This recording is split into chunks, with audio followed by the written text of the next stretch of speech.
उन्हाळा सुरू झालाय आणि थंड पाणी प्यावंसं वाटतं. त्याशिवाय तहान भागत नाही. तुमच्या माठातलं पाणी थंड होत नाही का? कदाचित तुम्ही ही छोटी चूक करत असाल. आज पाहूया जुन्या माठातील पाणी पटकन कसं थंड करायचं आणि माठ वापरताना कोणती काळजी घ्यायची ते. चला तर मग व्हिडिओला सुरुवात करूया.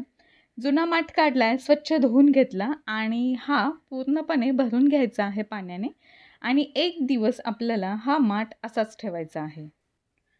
पूर्णपणे 1 दिवस आपण पाणी भरून ठेवल्यामुळे याचा जो वास असतो तो सगळा निघून जातो. आता हे बघा, पाणी पूर्णपणे भरून ठेवलेलं होतं ते आता दुसऱ्या दिवशी आपण काढून घेऊया आणि हे पाणी फेकून न देता आपण हे पाणी बाथरूममध्ये वापरू शकतो.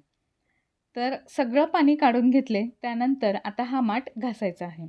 माठ घासण्यासाठी मी घेतलेली आहे एक स्वच्छ नवीन घासणी किंवा याच्याऐवजी तुम्ही नारळाच्या शेंड्यासुद्धा वापरू शकता आणि त्याचबरोबर वापरायचं आहे मीठ. तुमच्याकडे लिंबू असेल तर लिंबाचा सुद्धा इथे तुम्ही वापर करू शकता. खरखरीत अशी ही घासणी घेतलेली आहे. आता ही घासणी थोडीशी ओली करून घेते.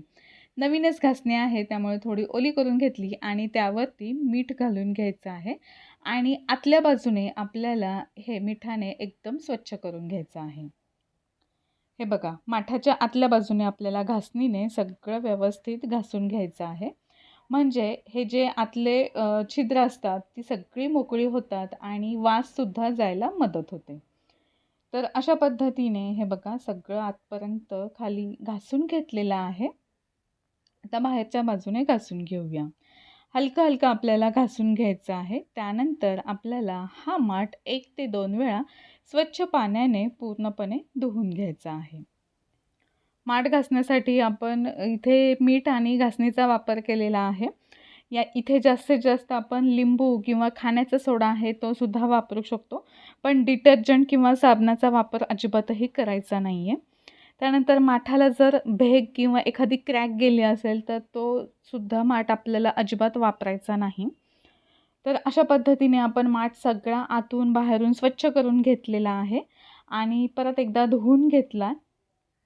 त्यानंतर आपल्याला हा माठ उन्हामध्ये ठेवायचा आहे 3 ते 4 तास. उन्हामध्ये ठेवल्यामुळे पूर्णपणे कोरडा होतो आणि त्यानंतरच मग आपल्याला यामध्ये पाणी भरायचं आहे. तर आता ह्यामध्ये आपण पाणी भरून घेऊया.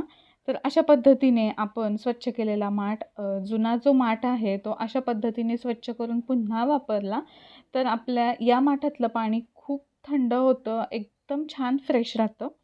जर अजून तुम्हाला थंड हवं असेल तर याच्या भोवती एखादं कापड गुंडाळा.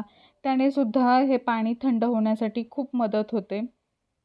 आणि हा माठ आता थोडा मोठा आहे म्हणून मी डायरेक्ट इथे जमिनीवरती ठेवलेला आहे. पण जर तुमचा छोटा माठ असेल तर तुम्ही एखादं स्टँड ठेवा आणि माठ ठेवताना एकदम हवेशीर ठिकाणी ठेवायचं आहे. डायरेक्ट सूर्यप्रकाशामध्ये ठेवू नका. तर अशा पद्धतीने आज आपण हा व्हिडिओ केलेला आहे. तुम्हाला जर आवडला असेल तर लाईक करा, शेअर करा. आणि अजून एक गोष्ट सांगायची राहिली की माठात हे पाणी भरल्यानंतर यामध्ये 1 ते 2 तुळशीची पानंसुद्धा घालायची आहे. त्यामुळे सुद्धा आपलं पाणी एकदम ताजं राहतं. तर अशा पद्धतीचा हा व्हिडिओ आवडला असेल तर लाईक, शेअर आणि सबस्क्राईब करा. धन्यवाद.